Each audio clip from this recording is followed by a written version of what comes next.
Ngayong umaga guys ay papasyal tayo para puntahan yung sikat at patok na pagkain ng Kamiling Tarlac, yung chicharong kamiling nila na animoy daw, nakakatakam daw at sobrang sarap daw nun.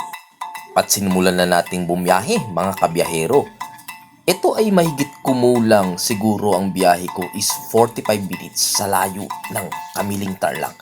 Pero enjoy ang paglalakbay ko mga kabiyahero. Ayan, nakarating na ako ng Kamiling. Siguro mga 5 kilometer away pa ang palengke. Ayan na.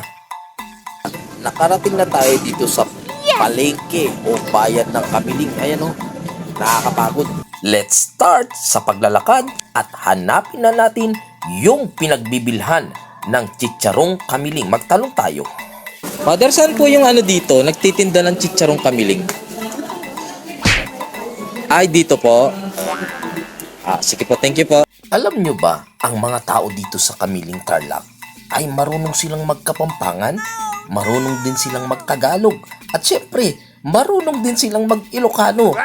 Kasi sa pagitan sila ng Pangasinan at ng Tarlac, mismong bayan ng Tarlac. Nice. Pagbungad ko pa lang ay napakarami na nagtitinda ng chicharong kamiling. Ikaw na lang ang bahalang pumili. Sa totoo lang, nahihiya akong magtanong kasi first time ko talagang gawin ito. Kalahating baba, kalahating liempo. Siya, si Nanay Elizabeth, ang isa sa pinakamatagal na nagtitinda ng chicharong kamiling. Alam nyo ba, ang daming order araw-araw. Ang dami po. Ito po, order lahat po ito? Dami Marami pong nag-order sa inyo dito. 100 kilos? 200. Grabe. Biruin nyo yun, ang daming order kay nanay. 100 to 200 kilos per day ang nauubos niya. Wow, halos isang buong karning baboy yun. Grabe, ang daming order ni mother.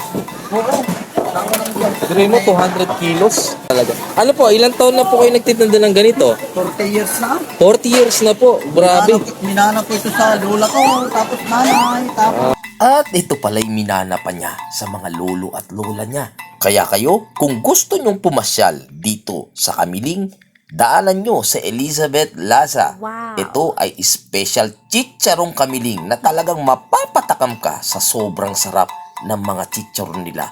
Very delicious na. Pasok pa sa yung budget. Grabe, naka-discount ako dun. Pero mo, 1 kilo, 700. Tapos, nakilala ko pa si nanay.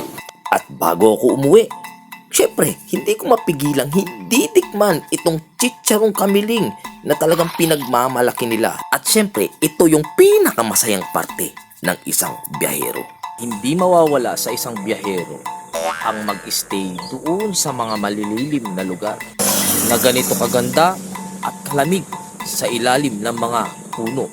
Kaya halina, samahan nyo ko palagi sa aking pamamasyal sa mga lugar na talagang patok na patok talaga sa inyong paningin. Tiyak na mag-i-enjoy ka sa palagi nating paglalakbay. Kaya mga kabiyahero, samahan nyo ko sa aking paglalakbay. See you sa ating next episode.